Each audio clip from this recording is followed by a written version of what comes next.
Guys, आज के इस वीडियो में हम लोग बात करेंगे equation of the cord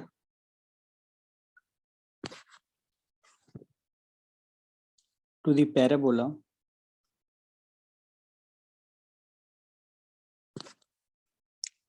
joining any two points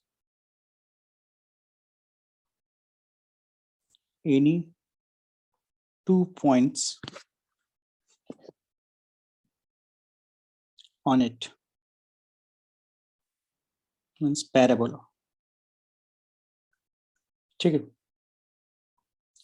तो बेसिकली कॉर्ड क्या है? एक लाइन है जो कर्व को दो पॉइंट पे कट करके जाती है। ठीक है, तो एसेंशियली हमारा जो कॉर्ड है वो क्या है? कॉर्ड बेसिकली एक लाइन है।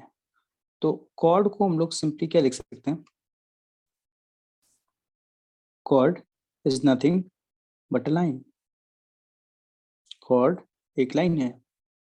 ठीक है, अब मान लीजिए कि पैराबोला हमारा है y square equal to 4x, standard form है। तो हम दो पॉइंट्स इसका ले सकते हैं, जैसे a 81 स्क्वायर कॉमा 281 एंड दूसरा ले सकते हैं 82 स्क्वायर कॉमा 282। ठीक है, अब इस पे एक लाइन ड्रॉ करेंगे। ये हमारा लाइन क्या होगा? उसको बोलेंगे कॉर्ड। ठीक है जी, ये हमारा कॉर्ड है। तो इक्वेशन लिखने के लिए क्या करेंगे बच्चों? y कोई भी एक पॉइंट स्लोप पॉइंट फॉर्म ले लेते हैं, मतलब 2 पॉइंट्स फॉर्म में हम लोग ऐसे लिख सकते हैं ना, 2 पॉइंट्स फॉर्म। लाइन की इक्वेशन 2 पॉइंट्स फॉर्म से लिख सकते हैं क्योंकि हमारे पास दो नोन पॉइंट्स हैं। तो y minus 281 upon x minus 81 square, मतलब y minus y1 upon x minus x1 जैसे जो फॉर्मेट होता है वो हम लोगों ने यूज कर लिया। अब यहाँ पे स्लोप, तो line joining point A and B और दोनों के कोऑर्डिनेट्स पता हो तो स्लोप निकालने का तरीका है चेंज इन वाई कोऑर्डिनेट से 2a t2 माइनस t1, क्योंकि इसका और इसका दोनों पॉइंट्स के ए एंड बी के वाई कोऑर्डिनेट्स के डिफरेंस हमने लिख दिए। फिर नीचे हमें लिखना होगा एक्स कोऑर्डिनेट का डिफरेंस। तो एक्स कोऑर्डिनेट है 82 स्क्वायर माइनस 81 स्क्वायर। क्लियर है? अगर मैं इसे सॉल्व करता हूँ फर्दर तो ये आता है 2, ए से ए कैंसिल हो जाएगा, है ना, यहाँ ए और ए कैंसिल हो गया। तो ऊपर आता है 2t2 माइनस t1 और नीचे आ गया हमारा t2 square minus t1 square. यहाँ पे y 281 upon x minus 81 square. ठीक है, अब क्या करेंगे बच्चों? इसे हम लोग लिख सकते हैं 2t2 minus t1 divided by इस t2 square minus t1 square को लिख सकते हैं t2 plus t1 into t2 minus t1। तो अगर मैं t2 माइनस t1 और t2 माइनस t1 को कट कर दूं तो हमारे पास रहता है 2 divide by 2t2 plus t1। ठीक है, और यहाँ पे आ गया y minus 281 upon x minus 81 square. ठीक है बच्चों, अगर मैं इसे फर्दर सॉल्व करता हूँ तो हमारे पास आता है y t2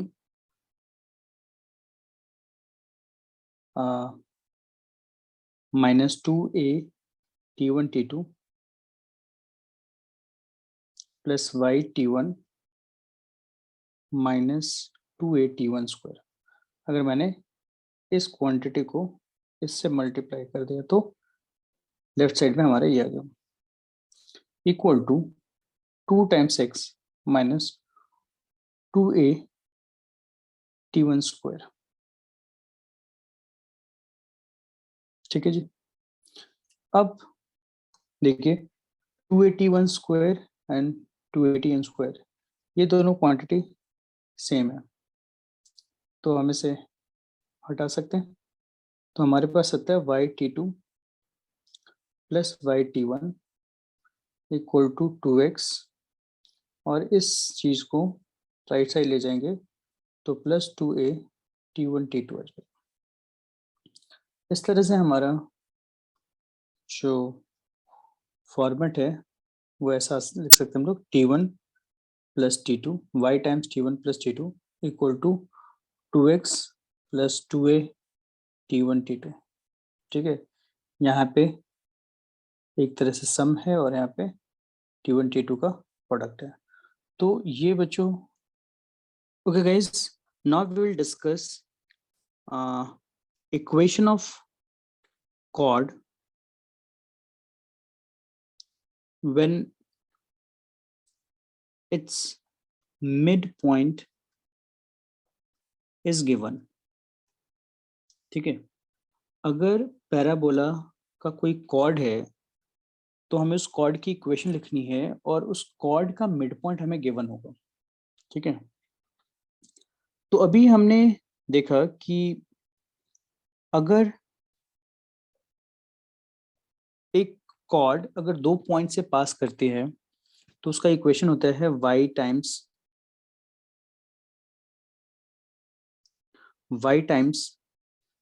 t1 plus t2 equal to 2x plus 2a t1 t2। ये हमारा इक्वेशन ऑफ कॉर्ड होता है 2 पॉइंट्स फॉर्म में। ठीक है ना। अब अगर मान लो हमें उस सिचुएशन में कॉर्ड की इक्वेशन निकालनी है जब ये 2 पॉइंट्स गिवन ना हो, हमें सिर्फ मिड पॉइंट गिवन हो, तो क्या करेंगे? तो सबसे पहले एक ये ग्राफ बना लेते हैं। तो इसमें ये हमारा क्या है, कॉर्ड है। सपोज करिए ये मिड पॉइंट है। ठीक है, तो इस मिड पॉइंट का कोऑर्डिनेट जैसे x1 y1 है। ठीक है, और मान लेते हैं will not use these 2 points, but initially ये क्या था, 81 स्क्वायर और 281। ये एक पॉइंट सपोज करो ए है, और ये बी पॉइंट है 82 स्क्वायर कॉमा 282। और थोड़ी देर के लिए इमेजिन कर लेते हैं कि ये जो हमारा x1 कॉमा y1 है, इन्हीं दोनों पॉइंट्स का मिड पॉइंट है। ठीक है, तो x1 की कोऑर्डिनेट को हम कैसे लिख सकते हैं? तो x1 can be written as at1 square plus 82 square divided by 2, that is 2 times x1 upon a equal to t1 square and t2 square लिखा जा सकता। ठीक है, ये हो गया हमारा 2। ये कॉर्ड की इक्वेशन 2 फॉर्म को मैं इक्वेशन नंबर 1 देता हूँ। ठीक है, तो एक चीज तो हमें मिल गई कि अगर t1 square plus t2 square की अगर जरूरत पड़ेगी तो हमें मिड पॉइंट के फॉर्म में लिख दूंगा। नेक्स्ट, अगर मैं y1 की बात करूं तो y1 कैसे निकालेंगे? y1 is the mid point of a and b, तो इसका y कोऑर्डिनेट्स का सम 2a t1 plus 2a t2 divided by 2, तो क्या हो जाएगा t1 plus t2 a y1, और we can say y1 upon a equal to t1 plus t2। ये हमारा थर्ड इक्वेशन हो गया। ठीक है, अब देखो यहाँ से इक्वेशन नंबर 3 से आसानी से लग रहा है हमें ऑब्जर्व करके कि t1 इस कॉर्ड में t1 प्लस t2 को रिप्लेस किया जा सकता है। ठीक है, ये तो इजिली रिप्लेस हो जाएगा, बट ये t1 t2 प्रॉब्लम कर सकता है ना। तो T1 T2 को रिमूव करने का क्या तरीका है? देखिए, एक बेसिक आइडेंटिटी है T1 प्लस T2 का होल स्क्वायर करेंगे तो क्या आएगा हमारे पास? T1 square plus T2 square plus 2T1 T2। ठीक है, अगर मैं दोनों तरफ twice of T1 T2 subtract कर दूं, लेफ्ट साइड में भी और राइट साइड में भी, तो हमें क्या मिलेगा?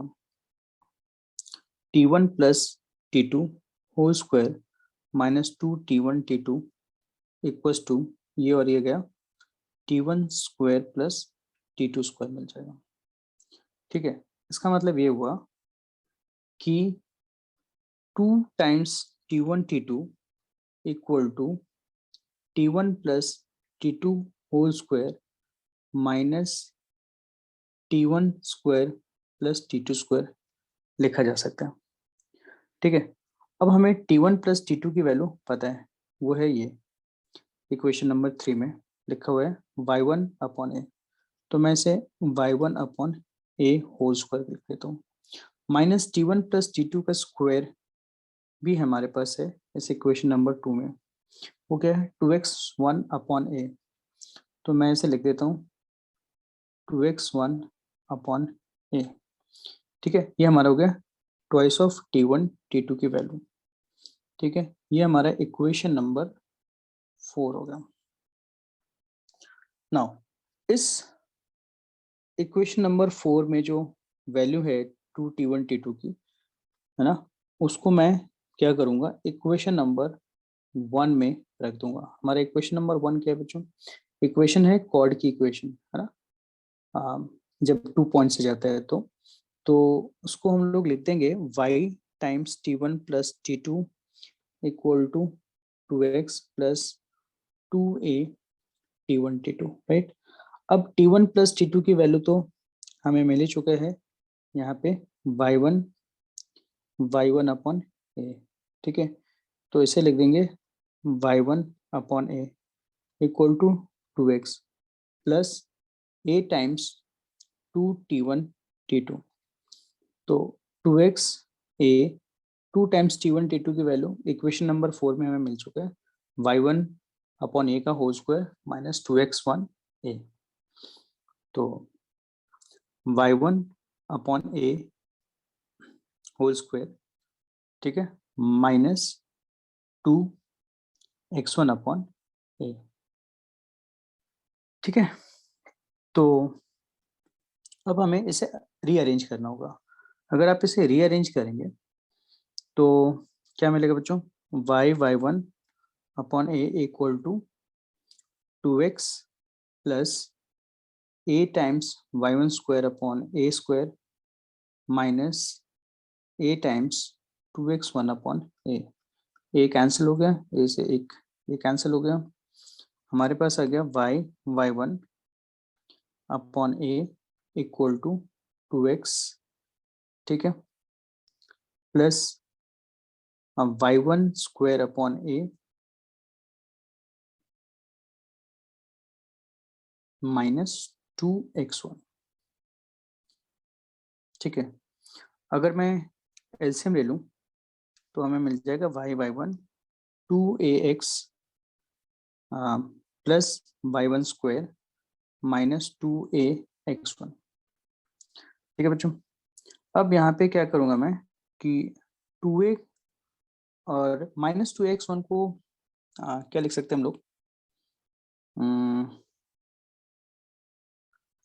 प्लस 4ax1 अगर मैं कर दूं और माइनस 4x1 सब्ट्रैक्ट भी कर दूं तो इसकी कंबाइंड वैल्यू क्या हो जाएगी?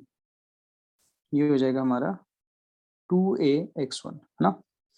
तो अब मैं 2a और इसका 2a कॉमन लेता हूँ तो x प्लस x1 आ जाएगा। ठीक है, और हमारे पास ये रह गया माइनस 4ax1। ठीक है, और इस y1 स्क्वायर को मैं इस तरफ ले जाता हूँ लेफ्ट में, तो y माइनस y1 या इसको ऐसे रहने देते हैं, है ना, प्लस y1 स्क्वायर। ठीक है, तो ये ultimately y1 minus 2 times a x plus x1 equal to y1 square minus 4a x1 आ गया। ठीक है बच्चों, अब देखिए अगर आप ध्यान से देखोगे तो ये टेंजेंट का एक्सप्रेशन है ना, जैसे y1 minus 2a x plus x1, है ना, इक्वल टू 0। तो ये टेंजेंट लाइक एक्सप्रेशन है ना, तो ये टेंजेंट लाइक एक्सप्रेशन हो गया, है ना। और ये हमारा है जैसे Y square equal to 4ax, बस y को y1 और x को x1 से रिप्लेस कर दिया है और इसको लेफ्ट में लाए इक्वल टू 0 के फॉर्म में। देखिए तो ये क्या है, लाइक पैराबोला, है ना। तो अगर हम इसको जनरलाइज करें तो मैं बोल सकता हूँ कि ये t और ये, क्योंकि parabola passing through x1 y1 है, तो मैं से और पैराबोला की इक्वेशन को वाई स्क्वायर माइनस 4ax को इन जनरल किसी भी कर्व को s से रिप्रेजेंट करते हैं, तो मैं इसको s से रिप्रेजेंट करता हूँ। और अगर ये एक पर्टिकुलर पॉइंट x1 y1 से पास करेगा तो ये y1 स्क्वायर माइनस 4x1 हो जाएगा, तो s पे हमारा s1 हो जाएगा। ठीक है, तो ये हमारा expression of tangent, just like कि ये x1 y1 point of tangency है, तब जो टेंजेंट का एक्सप्रेशन होता है वो, लेकिन यहाँ पे x1 y1 point of tangency नहीं है बच्चों। ठीक है, तो इसलिए मैं इसे टेंजेंट लाइक एक्सप्रेशन बोल रहा हूँ। ठीक है, या टेंजेंट लाइक इक्वेशन बोल सकते हैं अगर इक्वल टू 0 करके आप इसे देखना चाहते हो तो। ठीक है, तो t इक्वल टू, ये जो हमारा पूरा एक्सप्रेशन है S1 की तरह है, तो t equal to s dash, है ना, या S1 लिखना ठीक रहेगा क्योंकि हमने x1 y1 लिया है। तो मैं t इक्वल टू S1, हमारा क्या हो जाएगा, equation of chord whose mid point is known. और ये सिर्फ बच्चों पैराबोला में नहीं चलता, ये सर्कल, एलिप्स, किसी भी कर्व में आप, ये एक जनरल फॉर्मूला है, आप इसे यूज कर सकते हो इन जनरल। ठीक है, तो ये हमारा क्या हो गया, equation of chord when mid point is known. तो गाइस हमारा नेक्स्ट टॉपिक होगा कॉर्ड ऑफ कॉन्टैक्ट्स। ये कॉर्ड ऑफ कॉन्टैक्ट्स क्या है, तो बेसिकली कॉन्टैक्ट्स जो है it is related to tangents, है ना। और कॉर्ड क्या है, लाइन है, it's a line basically passing through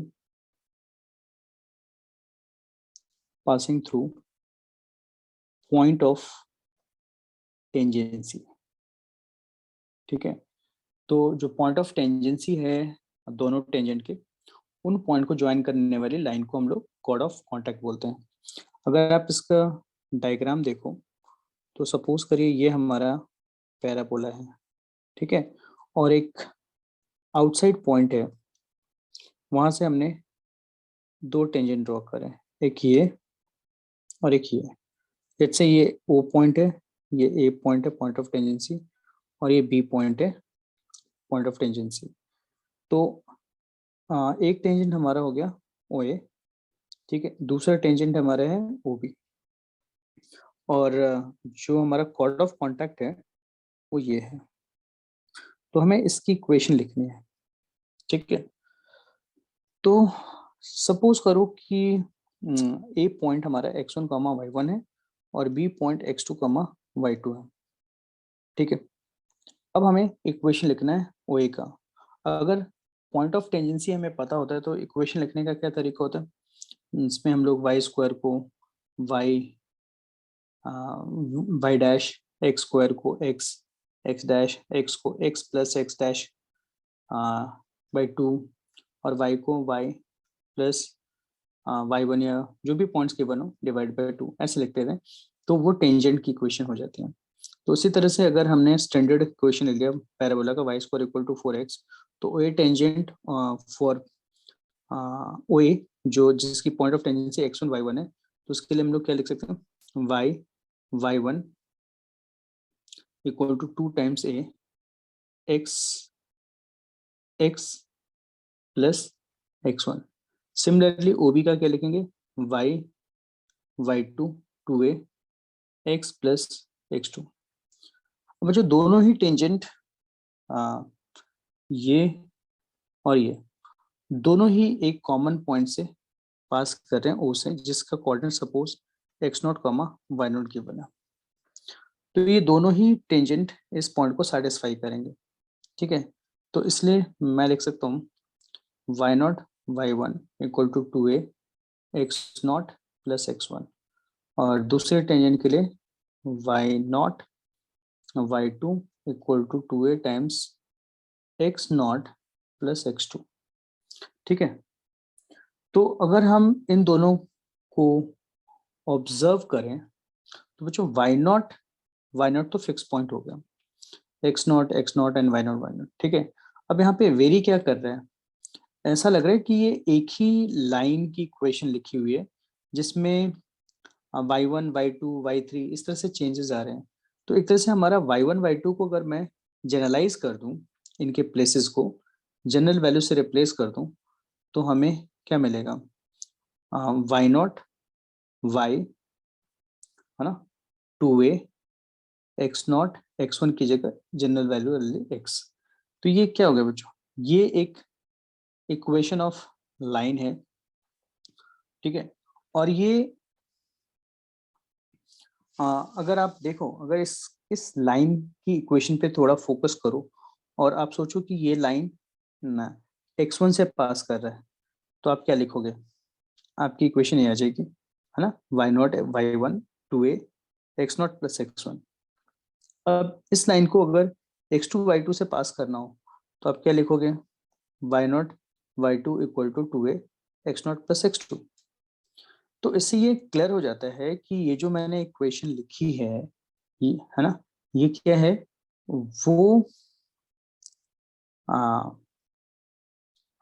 वो इक्वेशन है, उस लाइन की इक्वेशन है जो ए एंड बी दोनों पॉइंट से होकर जाती है। अगर कोई स्ट्रेट लाइन दो पॉइंट से होकर जाती है, तो इसका मतलब क्या है कि अगर हाँ, वो उसका जो इक्वेशन है वो यही इक्वेशन ए बी लाइन को रिप्रेजेंट कर रहा है ना, क्योंकि ये कंडीशन सेटिस्फाई कर रहे हैं। तो इस तरह से अगर हम देखें तो हमें एक्सप्रेशन आ गया हमारे पास किसका, कॉर्ड ऑफ कॉन्टैक्ट का। वो क्या आया है, y0, जो भी आपका आउटसाइड पॉइंट है जहां से टेंजेंट्स ड्रॉ कर रहे हैं, है ना। जैसे हम लोग टेंजेंट का जब एक्सप्रेशन लिखते हैं तो y1 या y डैश, तो उस तरह से हमें लिखना होगा y0 फिर इक्वल टू 4a, और x की जगह क्या लिखना होता है बच्चों, x प्लस x डैश। तो यहाँ पे हमें क्या लिखना है, x0 बाई 2। तो ये हो गया y0 equal to 2a x plus x0। तो ये हमारा जैसे टेंजेंट का एक्सप्रेशन होता था, वैसे ही हमारा क्या आ गया, कॉर्ड ऑफ कॉन्टैक्ट का भी इक्वेशन टेंजेंट की तरह है, but it's not equation of tangent, ठीक है ना। अगर x0 y0 point of tangency होता तो ये इक्वेशन ऑफ टेंजेंट होता, but x0 y0 point of tangency नहीं है, तो इसलिए ये इक्वेशन ऑफ टेंजेंट नहीं है, ये equation of point of chord of contact है, ठीक है ना। तो ये हमारा equation of chord of contact आ गया, ठीक है बच्चों।